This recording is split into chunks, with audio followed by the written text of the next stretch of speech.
सरकारले पार्क बनाउन भने आजभन्दा 48 वर्ष अगाडि अधिग्रहण गरेको थियो। तर 48 वर्ष भइसक्दाखेरि पनि आजसम्म त्यस क्षेत्रको मुआब्जा विवाद समाधान हुन सकेको छैन। सुन्ने समयमा हामीहरूले विषय उठान गरेका विषयहरू सुन्ने सरह शून्यतामा नै विलिन नबनोस्। यो देशलाई यदि संसारमा कसैले चिनाउँछ भने त्यो खेलाडीले चिनाउँछ। तर आज राष्ट्रिय फुटबल टोलीका कप्तान समेत रहेका सुजल श्रेष्ठ नेपाल छोडेर अस्ट्रेलिया जान बाध्य भए। यो बजेट यसो हेर्दाखेरि मन्त्रीज्यूका स्वकीय सचिव भन्दा कम तलबमा चाहिँ नेपालका राष्ट्रिय खेलाडीहरू खेलिरहेका छन्। त्यही भएर म भन्न चाहन्छु, हामी सबै सांसद मन्त्रीहरूका स्वकीय तलबको बरु तलब कटौती गरेर खेलाडीहरूको तलबमा वृद्धि गरियोस्। सङ्घ प्रदेश र महानगरको 35 करोड भन्दा बढी लगानी। यति मात्र होइन सभामुख महोदय, चितवन लगायत देशभित्र र बाहिरका नेपाली जनताले आफ्नो छाक काटेर दिएको करोडौँ रुपियाँ समेत डुबेको छ। सम्माननीय सभामुख महोदय, 3 अरब 55 करोडको अनुमानित लागत लाग्ने यति ठुलो परियोजना चन्दाकै भरमा निर्माण गर्न दिने परिपाटीको गम्भीर समीक्षा गरी हल निकाल्न र यो परियोजनाको उचित छानबिन गरी नेपाल सरकारले स्वामित्व लिई पुरा गर्न सम्माननीय सभामुख महोदय मार्फत नेपाल सडक पार्कको गम्भीर ध्यान आकर्षण गर्न चाहन्छु।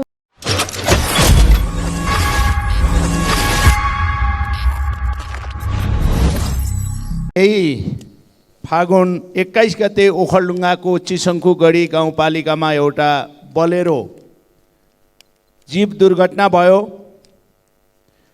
मीनबहादुर श्रेष्ठ भक्तबहादुर थापाको घटनास्थलमै ज्यान जाने अवस्था सिर्जना भयो।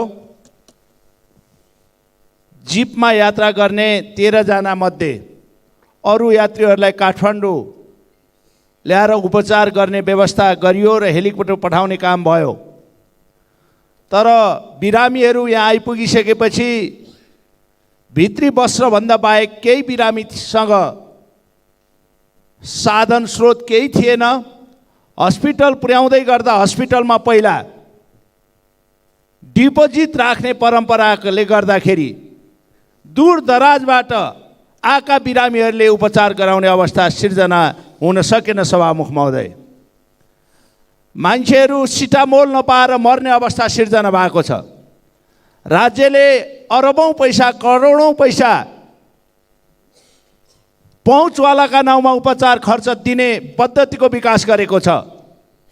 तर दूर दराजमा यसरी दुर्घटना परेर आएका बिरामी शुद्ध फेरि उपचार गर्न नसकेर घर बेच्नुपर्ने, जग्गा बेच्नुपर्ने, त्यसले पनि नपुग्ने अवस्था सिर्जना हुँदै गर्दा यस्ता खालका दुर्घटनाका बिरामीहरूलाई राज्यले निःशुल्क उपचार गर्ने व्यवस्था गरोस् भनेर म सरकारसँग अनुरोध गर्न चाहन्छु सभामुख महोदय।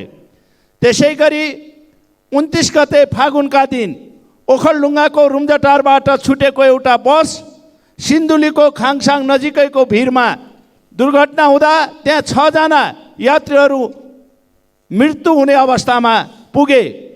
तत्कालै नेपाली सेनाको हेलिकप्टरले अन्य 30 जना यात्रीहरूलाई काठमाडौँ ल्याउन सम्भव भयो। बसहरू पुराना, न बिमाको व्यवस्था छ, न बस धनीहरू फेला पर्छन्। बिरामीहरू यहाँ ल्याइसकेपछि उहाँहरूको अवस्था पनि त्यस्तै सिर्जना भयो।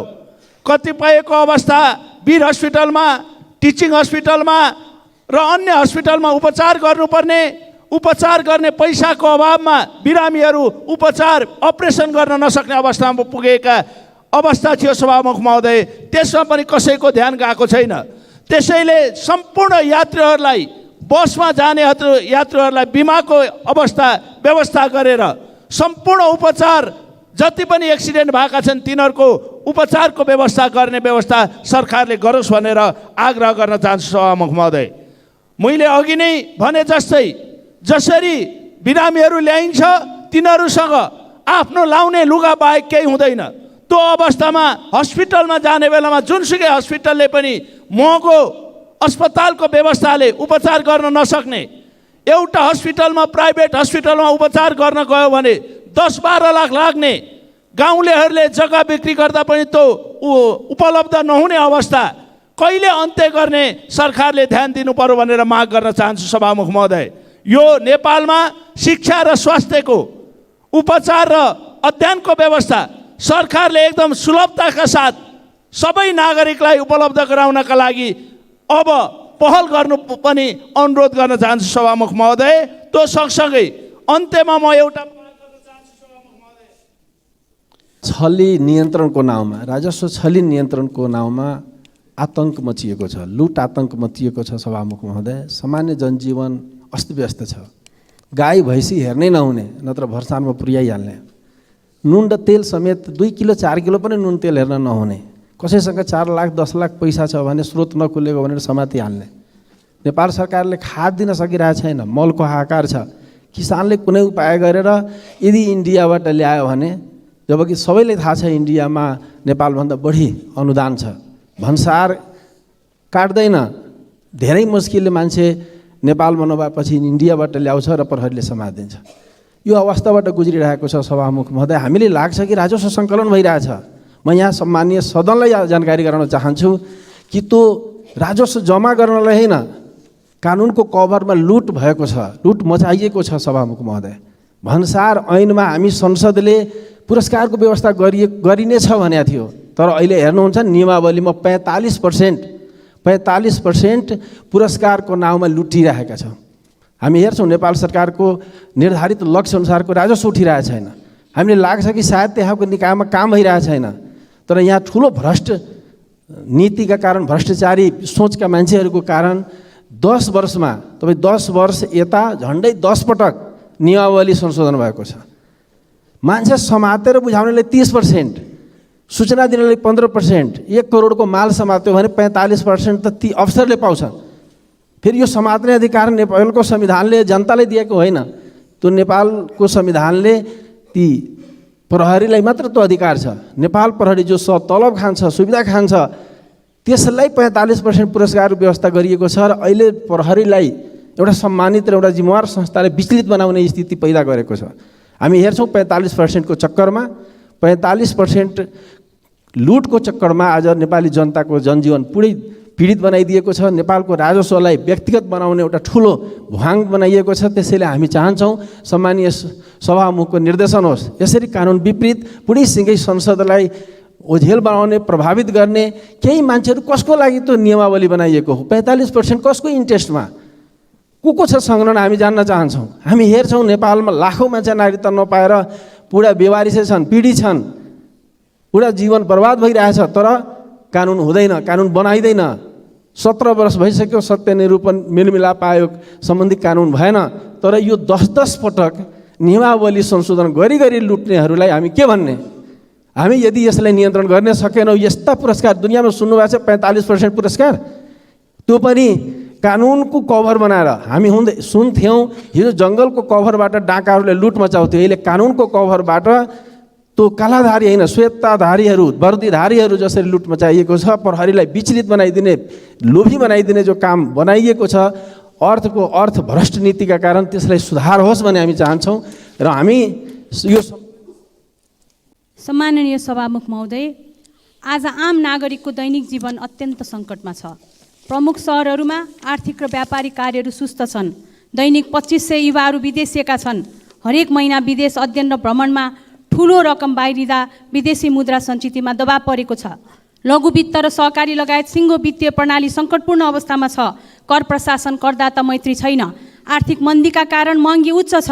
लोकतान्त्रिक राज्य र नागरिकप्रतिको दायित्वलाई केवल भाषण र नारामा मात्र सीमित कहिलेसम्म गर्ने?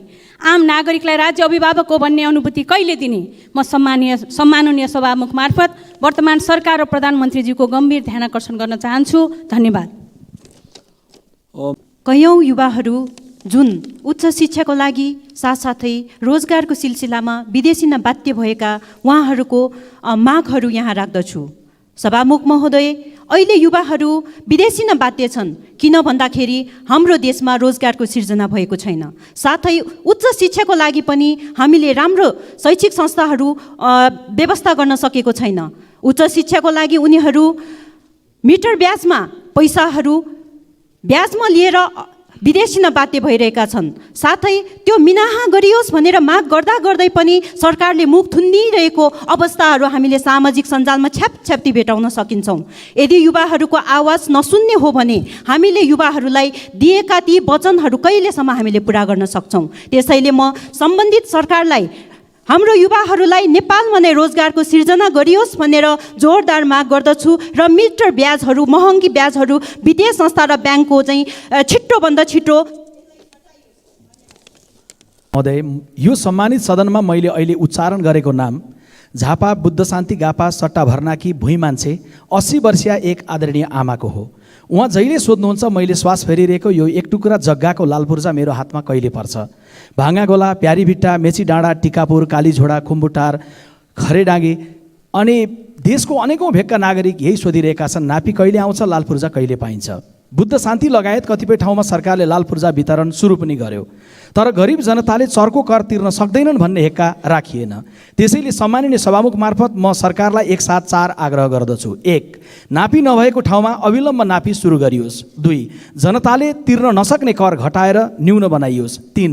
कर समायोजनसँगै लालपुर्जा वितरण अघि बढाइयोस्। 4. अव्यवस्थित बसोबास र सुकुम्बासी समस्या समाधान गर्ने अन्तिम मितिको सुविचारित घोषणा गरियोस्। जय नेपाल।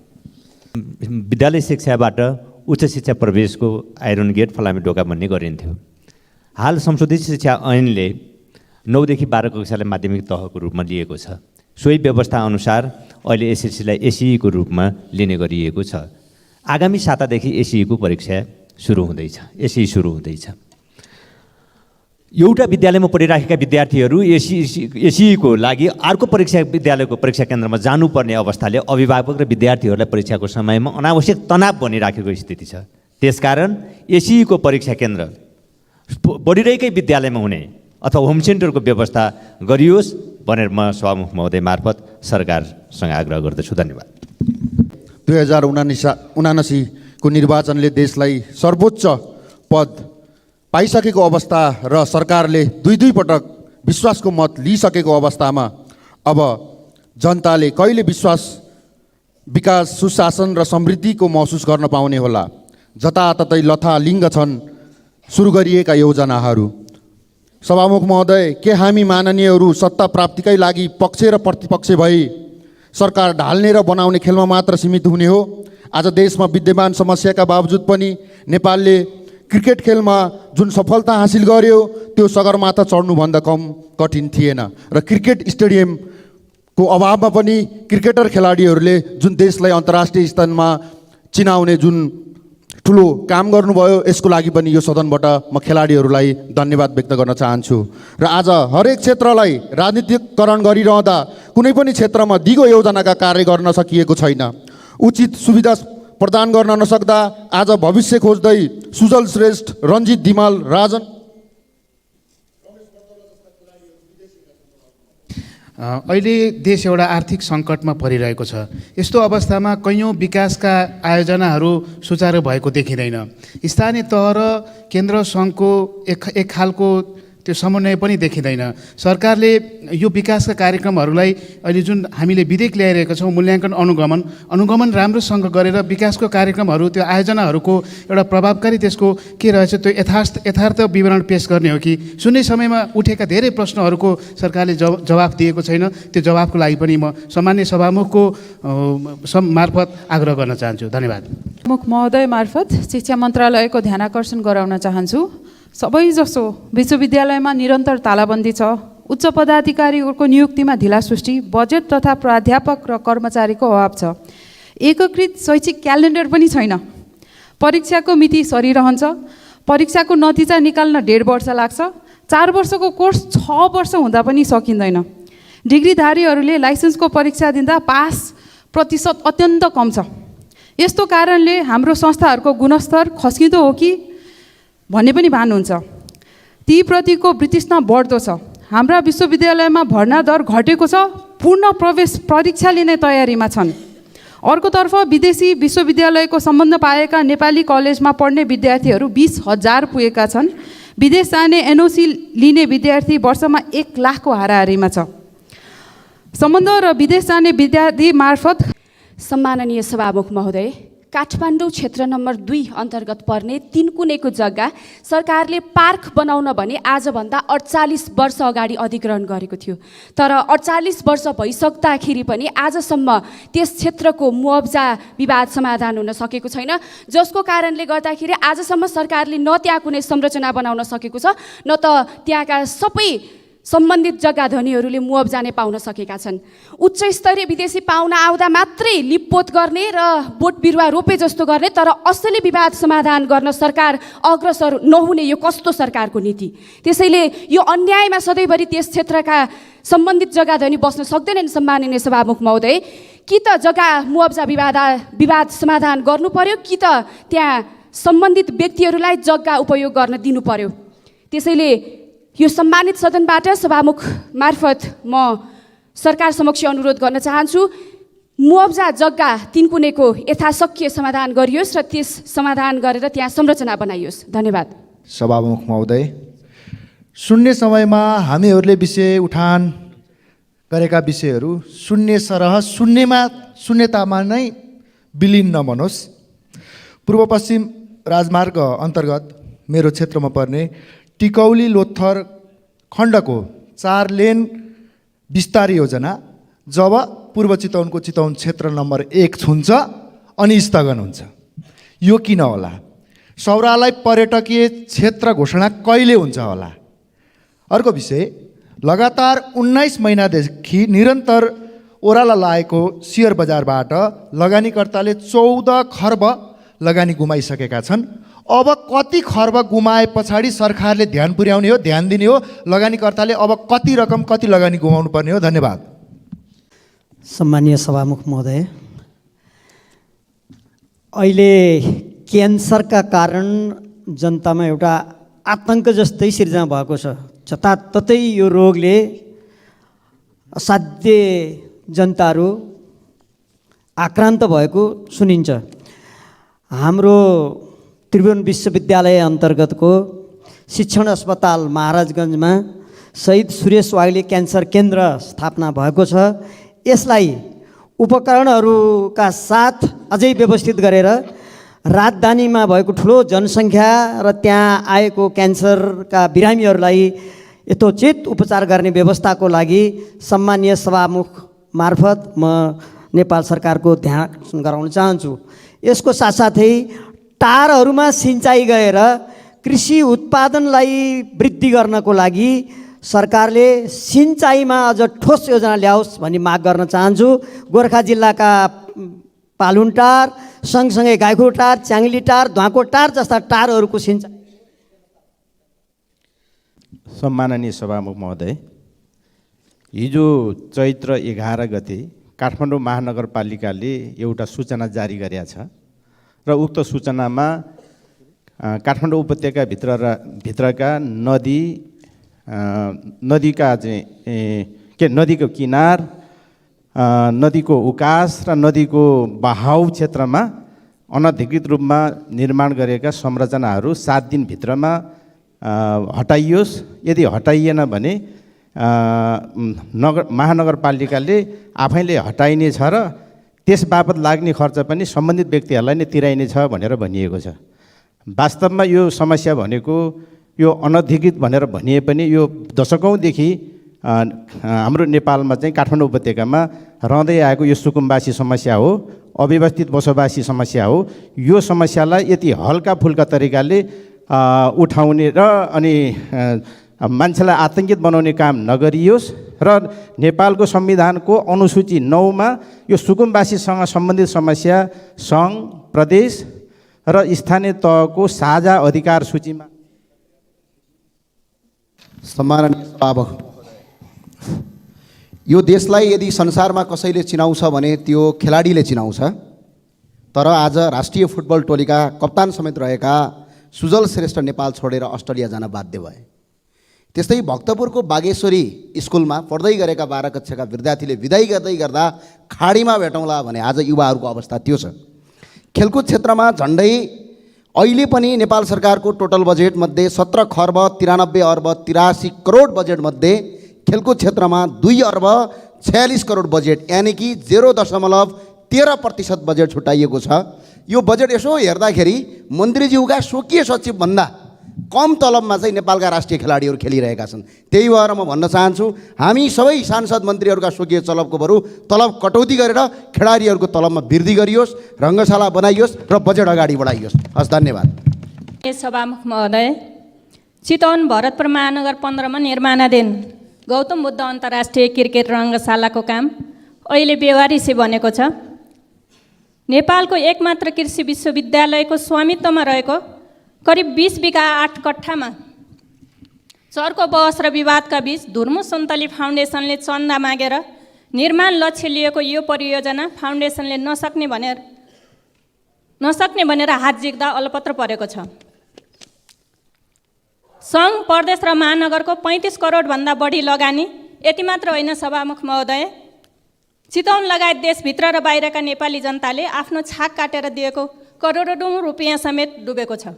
सम्माननीय सभामुख महोदय, 3 अरब 55 करोडको अनुमानित लागत लाग्ने यति ठुलो परियोजना चन्दाकै भरमा निर्माण गर्न दिने परिपाटीको गम्भीर समीक्षा गरी हल निकाल्न र यो परियोजनाको उचित छानबिन गरी नेपाल सरकारले स्वामित्व लिई पुरा गर्न सम्माननीय सभामुख महोदय मार्फत नेपाल सरकारको गम्भीर ध्यान आकर्षण गर्न चाहन्छु।